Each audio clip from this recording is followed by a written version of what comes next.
ಕೆಂಡ ಸಂಪಿಗೆ ನಮ್ಮ ಕೆಂಡ ಸಂಪಿಗೆ. ಒಂದೇ ಒಂದ್ ಮಾತನ್ನ ಹೂ ಅಂದ್ರೆ ನಿನ್ನೂ ನಿನ್ ಮಗನ್ನು ಹುಟ್ಲಿಲ್ಲ ಅನ್ಸ್ಬಿಡ್ತಾರೆ ಕಾಲೋನಿ ಜನ. ಅಷ್ಟು ಕೋಪ, ಆಕ್ರೋಶ, ಆವೇಶ ನಿಮ್ ಮೇಲಿದೆ. ಆದ್ರೂ ಕೂಡ ನಿಮ್ಮಿಬ್ರಿಗೂ ತಿತ್ಕೊಳ್ಳೋದಕ್ಕೆ ಒಂದು ಅವಕಾಶ ಕೊಡ್ತೀನಿ. ಇಟ್ಕೊಂಡ್ರೆ ಸರಿ, ಇಲ್ಲ ಅಂದ್ರೆ ಸರ್ವನಾಶ ಕಟ್ಟಿಟ್ಟು ಬಿಟ್ಟು.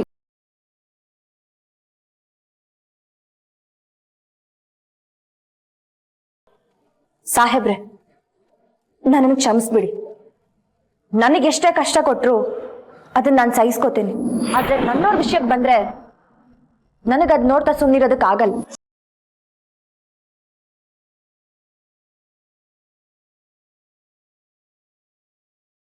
ನಿಮ್ ಬಗ್ಗೆ ಯಾರಾದ್ರೂ ಏನಾದ್ರೂ ಹೇಳಿದ್ರೆ ಕೆಂಡದಂತ ಕೋಪ ಬರುತ್ತೆ ನನ್. ಸುಮ್ನವ್ರೆ, ಕ್ಷಮಿಸಿ ಸಾಹೇಬ್ರೆ. ನಿಮ್ ಕೋಪ ನ್ಯಾಯವಾದ್ದೆ. ನಾ ತಪ್ಪು ಅಂತ ಹೇಳ್ತಾ ಇಲ್ಲ. ಅವನಿಗೆ ಶಿಕ್ಷೆ ಕೊಡೋದಕ್ಕೆ ಕೋರ್ಟು ಕಾನೂನಿದೆ. ನಾವು ಹಂಗೆ ಯಾವ್ದು ತೊಂದರೆ ಕೊಡೋದು ಬೇಡ. ನೀವು ಮನೆಗೆ ಹೊರಡಿ.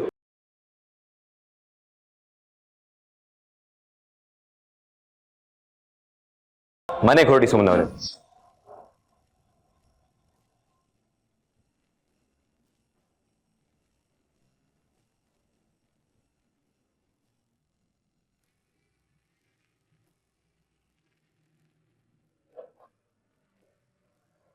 ಚಂದ್ರ ಭಟ್, ಇವರಿಬ್ರು ಆ ಕಡೆ ಕಳಿಸ್ರಿ. 407 ಅವನು ಕರ್ಕೊಂಡೋಗಿ ಸೆಲ್ಲಲ್ಲ ಕಾಯ. ನಡಿಯಮ್ಮ, ನಡಿ ನಡಿ.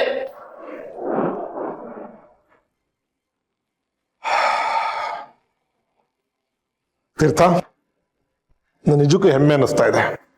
ಸುಮ್ನ ಅಂತ ಹುಡುಗಿನ ನೀನ್ ಹೆಂಡತಿಯಾಗಿ ಪಡೆದಿರೋದಕ್ಕೆ.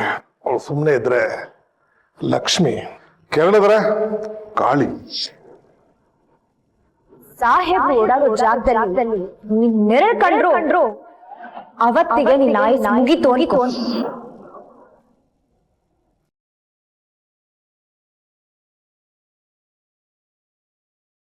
ಕಾಶಿನ ಸ್ವಲ್ಪ ಹುಷಾರಾಗಿ ನೋಡ್ಕೊಳ್ಳಿ. ಈಗಿನ ಪರಿಸ್ಥಿತಿ ಸರಿ ಇಲ್ಲ. ತೀರ್ಥನ ಅಭಿಮಾನಿಗಳು ತುಂಬಾ ಸಿಟ್ಟಾಗಿದ್ದಾರೆ. ಕಾಶಿಗೆ ಅಪಾಯ ಆಗೋ ಚಾನ್ಸಸ್ ಜಾಸ್ತಿ ಇದೆ. ಸರ್, ಕಾಶಿಗೇನಾದ್ರೂ ಆದ್ರೆ ನಮ್ಮ ಪಕ್ಷಕ್ಕೆ ಕೆಟ್ಟ ಹೆಸರು. ಅವನ್ ದುಷ್ಟತನ ತೋರ್ಸೋದಕ್ಕೆ ನಮ್ಗೊಂದು ಅವಕಾಶ ಸಿಕ್ಕಿದೆ. ನಮ್ಮವರಿಂದ ಏನಾದ್ರೂ ಅಪಾಯ ಆಯ್ತು ಅಂದ್ರೆ ಅನುಕಂಪ ಅವನ ಮೇಲೆ ಶಿಫ್ಟ್ ಆಗತ್ತೆ. ಅದ್ ಯಾವುದೇ ಕಾರಣಕ್ಕೂ ಆಗ್ಬಾರ್ದು. ಕಾಶಿನ ಹುಷಾರಾಗಿ ನೋಡ್ಕೊಳ್ಳಿ. ಸರ್, ಇವತ್ತು ನಿಮ್ಮ ಮಿಸ್ಸಸ್ ನಡ್ಕೊಂಡಿದ್ದ ರೀತಿ ನೋಡಿ ನನಗಂತೂ ತುಂಬಾನೇ ಭಯ ಆಯ್ತು ಸರ್. ಮದುವೆ ಆಗಿ ಇನ್ನೂ ಒಂದು ತಿಂಗಳಾಗಿಲ್ಲ. ಆಗ್ಲೇನೆ ತೀರ್ಥನಿಗೆ ಏನಾದರೂ ಹೆಚ್ಚು ಕಮ್ಮಿ ಆದ್ರೆ ಈತನ ಹೆಂಡತಿ ಸಹಿಸಲ್ಲ. ಇನ್ನು ಪಕ್ಷಕ್ಕೋಸ್ಕರ ಒಟ್ಟಿಗೆ ದುಡಿದಿರೋ ಕಾರ್ಯಕರ್ತರ ಕೋಪ ಹೇಗಿರ್ಬೇಡ. Mister Channaveeramath, be careful. ಆ ಕಾಶಿ ಯಾವುದೇ ಕಾರಣಕ್ಕೂ ಬೇರೆ ಖೈದಿಗಳ ಜೊತೆ ಸೇರಬಾರ್ದು. ಸರ್, ನೀವೇನು ಯೋಚನೆ ಮಾಡಬೇಡಿ ಸರ್. ಕಾಶಿ ಅಪರಾಧ ಸಾಬೀತಾಗಿ ಅವನಿಗೆ ಶಿಕ್ಷೆ ಆಗೋವರೆಗೂ ಅವನಿಗೆ ಯಾವುದೇ ರೀತಿ ಯಾರಿಲ್ಲೂ ತೊಂದರೆ ಆಗದಾಗೆ ನೋಡ್ಕೊಳ್ಳೋ ಜವಾಬ್ದಾರಿ ನಂದು. Don't worry sir. Good, thank you sir. ಆಯ್ತಾ, ಹೊರಡೋಣ. ಸುಮಾ ರೀ, ಇಲ್ಲೇ ಇದ್ದೀರಾ? ತಗೊಳ್ಳಿ ಪ್ರಸಾದ. ದೇವಸ್ಥಾನದಿಂದ ಈಗ ಬಂದ್ಯಾ? ಹ್ಞೂ ರೀ. ಸುಮಾ ಸುಮಾ ಸುಮಾ ಸುಮಾ, ಏನ್ರಮ್ಮ ಅಷ್ಟೊತ್ತಿಂದ ಕಿರ್ಚ್ತಾ ಇದ್ದೀನಿ, ಉತ್ತರ ಕೊಡಕ್ಕಾಗಲ್ವಾ? ಕೇಳಿದ್ ನಮ್ಮನ್ನಲ್ವಲ್ಲ, ನಮ್ಮನ್ ಕೇಳಿದ್ರೆ ನಾವ್ ಹೇಳ್ತಿದ್ವಿ. ಸರಿ ಸರಿ, ಪ್ರಸಾದ ತಗೋ. ಅಲ್ಲಿ ನನ್ ಬಂಗಾರಿ ಯಾಕೆ ಮುಖ ಗಂಟು ಹಾಕೊಂಡಿದ್ಯಲ್ಲ? ಓ, ನಾನು ಬಿಟ್ಟು ಹೋದೆ ಅಂತನಾ? ಅದಕ್ಕೆ ತಾನೇ ಚಿಕ್ಕಮ್ಮನ ಜೊತೆಲಿ ಬಿಟ್ಟು ಹೋಗಿದ್ದು. ಚಿಕ್ಕಮ್ಮ ಎಲ್ಲಿ? ನಮಗೂ ಗೊತ್ತಿಲ್ಲ. ಗೊತ್ತಿಲ್ಲ ಗೊತ್ತಿಲ್ಲ ಅಂದ್ರೇನು? ಜಾನ್ವಿ, ಸುಮಾ ಎಲ್ಲೆ? ಅವಳು ಎಲ್ಲಿ ಹೋದ್ಲು ನನ್ಗೇನ್ ಗೊತ್ತು? ಅವಳು ನಂಗೆ ಹೇಳ್ಬಿಟ್ಟ ಹೋಗ್ತಾಳೆ. ಮುಖದ್ಮೇಲೆ ಬಾರಿಸ್ತೀನಿ ನೋಡು. ಅವಳು ಇವಳು ಅಂತೆ. ಅದಕ್ಕೆ ಮರ್ಯಾದೆ ಇರ್ಲಿ. ದೊಡ್ಡವರು ಚಿಕ್ಕವರು ನಮ್ಗೆ ಮರ್ಯಾದೆ ಇಲ್ಲ. ಛೇ,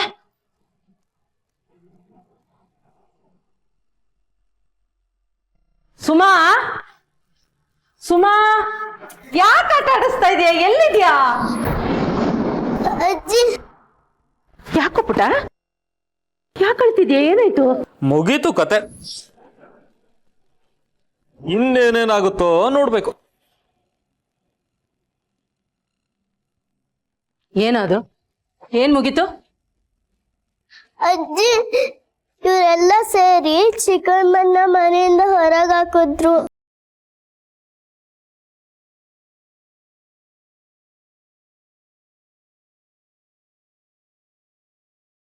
ಬೇಕಾ ಅದೇ ನಿನ್ಗೆ?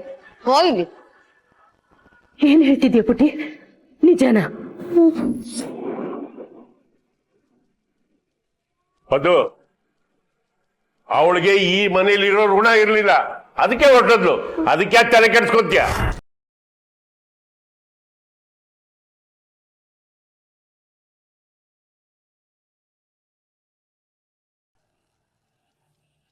ಇಲ್ಲ ಇಲ್ಲ ಇಲ್ಲ ಇಲ್ಲ, ನಾನು ನಂಬಲ್ಲ, ನಾನು ನಂಬಲ್ಲ. ನೀವೆಲ್ಲ ಸೇರ್ಕೊಂಡೆ ಅವಳ ಹತ್ರ ಏನೋ ಹೇಳಿ ಕಳ್ಸಿರ್ತೀರ. ಏನ್ರಿ ಹೇಳಿದ್ರಿ? ಏನ್ ಹೇಳಿದ್ರಿ ಅವಳ ಹತ್ರ? ಯಾಕ್ರಿ ಅವಳ ಮನೆ ಬಿಟ್ಟು ಆಚೆ ಕಳ್ಸಿದ್ರಿ?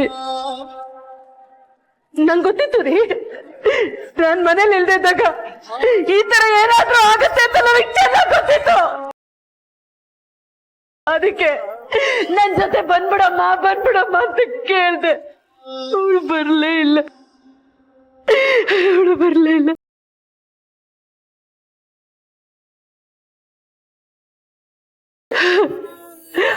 ಹಾಗೆ ಹಲ್ಲಲ್ಲಿ ಮಾತ್ರ ವಿಷ, ಆದ್ರೆ ನಿನಗೆ ಮೈಯೆಲ್ಲ ವಿಷ. ಅಂತೂ ವಿಷ ಕಕ್ಕಿ ಅವಳ ಮನೆಯಿಂದ ಆಚೆ ಕಳಿಸ್ಬಿಟ್ಟಲ್ಲ. ನಾನ್ ಕಳ್ಸಿಲ್ಲ ಅತ್ತೆ, ಹೋಗೋ ಅಂತ ಕೆಲ್ಸ ಅವಳೇ ಮಾಡಿದ್ಲು, ಹೋದ್ಲು.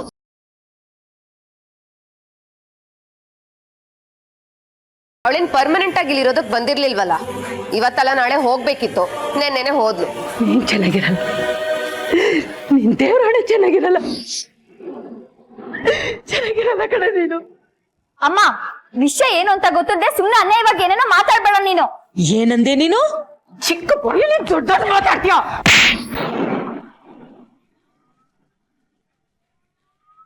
ಆ ಮಗುನ ಮನೆಯಿಂದ ಆಚೆ ಕಳಿಸ್ಬೇಕಾದ್ರೆ ನ್ಯಾಯ ನೀತಿ ಧರ್ಮ ಕಾಣಿಸ್ಲಿಲ್ವೇನೆ ನಿಂಗೆ? ಗೊತ್ತಿರ್ಲಿಲ್ವೇನೆ?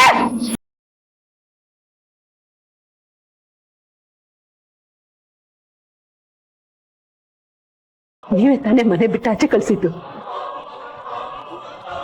ನಾನ್ ಕರ್ಕೊಂಡ್ ಬರ್ತೀನಿ, ನಾನು ಅವಳನ್ನ ಕರ್ಕೊಂಡ್ ಬರ್ತೀನಿ.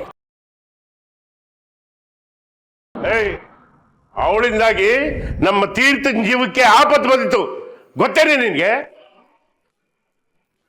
ಸುಮ್ಮನೆ ಮಾತಾಡ್ತೀಯ?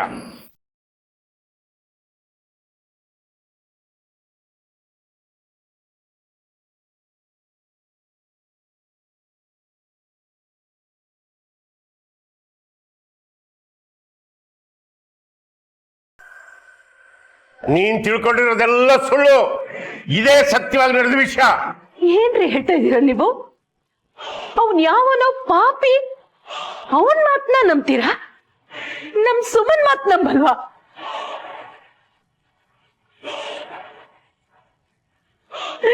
ಸುಮ ಈ ಮನೆಗೋಸ್ಕರ, ನಮ್ ತೀರ್ಥನ್ಗೋಸ್ಕರ ಎಷ್ಟು ಒಳ್ಳೆ ಕೆಲಸ ಮಾಡಿದಾಳೆ.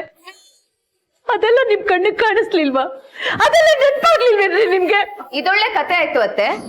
ಆ ಕೊಲೆಗಾರನ್ ತಾಯಿ ಏನೆಲ್ಲ ಮಾತಾಡಿದಾಳೆ ಅನ್ನೋದನ್ನ ನಾವ್ ನೋಡಿದೀವಿ. ನಾವ್ಯಾಕೆ, ಇಡೀ ಏರಿಯಾದವ್ರು ನೋಡಿದಾರೆ. ಬೇಕಾದ್ರೆ ಹೋಗಿ ಮನೇಲಿ ಕೇಳಿ, ಗೊತ್ತಾಗುತ್ತೆ. ನಮ್ ಎಲ್ರ ಕಣ್ಣಿಗೆ ಅವಳು ಕೆಟ್ಟವಳಾಗೆ ಕಾಣಿಸ್ತಿದ್ದಾಳೆ, ಆದ್ರೆ ನಿಮ್ ಕಣ್ಣಿಗೆ ಮಾತ್ರ ಅದ್ ಹೇಗ್ ಒಳ್ಳೆವಳ ಕಾಣಿಸ್ತಿದ್ದಾಳೆ? ನೀವೆಲ್ಲ ದ್ವೇಷದ ಕಣ್ಣಿಂದ ನೋಡ್ತಿದ್ದೀರಾ, ಅದಕ್ಕೆ ಅವಳು ಮಾಡೋದೆಲ್ಲ ನಿಮಗ್ ತಪ್ಪಾಗಿ ಕಾಣಿಸ್ತಾ ಇದೆ. ಆದ್ರೆ ನಾನು ನ್ಯಾಯ, ನೀತಿ, ಧರ್ಮ, ಪ್ರೀತಿ ಕಣ್ಣಿಂದ ನೋಡ್ತಾ ಇದ್ದೀನ್ರಿ. ಅದಕ್ಕೆ ಅವಳು ನನಗೆ ಒಳ್ಳೆಯವಳಾಗಿ ಕಾಣಿಸ್ತಾಳೆ. ಯಾವ್ದೇ ನ್ಯಾಯ? ಅವಳಿಂದಾಗಿ ನನ್ನ ಮಗನ ಪ್ರಾಣ ಆಪತ್ತಿಗೆ ಸಿಗಾಕೊಂಡಿತ್ತು. ಇದ್ಯಾವ ನ್ಯಾಯ ಗೊತ್ತಾ? ಅವಳು ಮಾಡ್ಕೊಂಡಿರೋ ಕಮಿಟ್ಮೆಂಟ್ಗೋಸ್ಕರ ಅವರಮ್ಮ ಕೂಗುಮಾರಿ ಅವಳು ಬಡ್ಡಿ ಕೊಟ್ಟವಳು ಬಂದು ಬಾಗಿಲಲ್ಲಿ ನಿಂತ್ಕೊಂಡು ಲಬ ಲಬ ಲಬ ಲಬ ಬಾವಾಡ್ಕೊಂಡ್ಲು. ಊರವರೆಲ್ಲ ಪಕ್ಕದಲ್ಲಿ ನಿಂತ್ಕೊಂಡು ನೋಡಿ ಛೀ ತೂ ಅಂತ ನಮ್ಮ ಮಗು ಕೂಗಿದ್ರು. ಬೆಳಗಾದ್ರೂ ಸಾಕು, ಮನೆಯವ್ರಿಗೆಲ್ಲ ಮನಸ್ಸು ಸಾಪ. ಅವಳೊಬ್ಬಳು ನೆಮ್ಮದಿಯಾಗಿರ್ಬೇಕು, ನಾವೆಲ್ಲ ಕಿತ್ತಾಡ್ತಾ ಇರ್ಬೇಕು. ಇದ್ಯಾವ ನ್ಯಾಯ?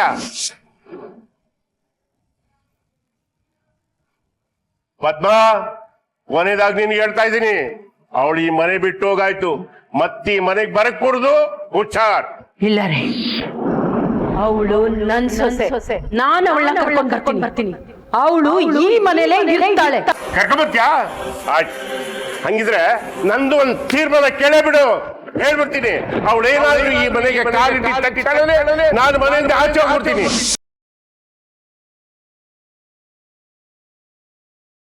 ನಾನು ಬೇಕೋ ಅವಳು ಬೇಕೋ ತೀರ್ಮಾನ ಮಾಡ್ಕೊ. ಹೋಗೆ ಹೋಗೆ.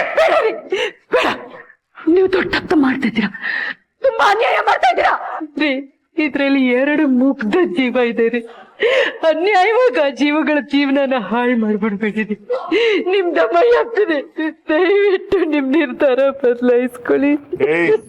ನನ್ನ ಮಗನ ಜೀವನಕ್ಕೋಸ್ಕರ, ಅವನ್ ಜೀವ ಕಾಪಾಡೋದಕ್ಕೋಸ್ಕರ ನಾನ್ ತಗೊಂಡಿರೋ ನಿರ್ಧಾರ ಸರಿಯಾಗಿದೆ. ಹೋಗು. ನೀನು ಹೇಳ್ದಂಗೆ 1 2 ಒಳ್ಳೆ ಕೆಲಸ ಮಾಡಿರ್ಬೋದು, ಒಪ್ಕೊಳ್ತೀನಿ, ಇಲ್ಲ ಅಂತಲ್ಲ. ಆದ್ರೆ ಅವಳಿಂದಾಗಿ ನನ್ನ ಮಗನ ಪ್ರಾಣ ನಾನು ಕಳ್ಕೊಳ್ಳೋದಕ್ಕೆ ಇಷ್ಟಪಡ್ತೀನ. ನೋಡು, ನಾನ್ ಬೇಕಾ ಅವಳು ಬೇಕಾ, ಕೊನೆಯದಾಗಿ ತೀರ್ಮಾನ ಮಾಡ್ಕೊಳ್ಳೆ ಅಷ್ಟೇ. ಇದೇನಂತ ಕೊನೆ ತೀರ್ಮಾನ.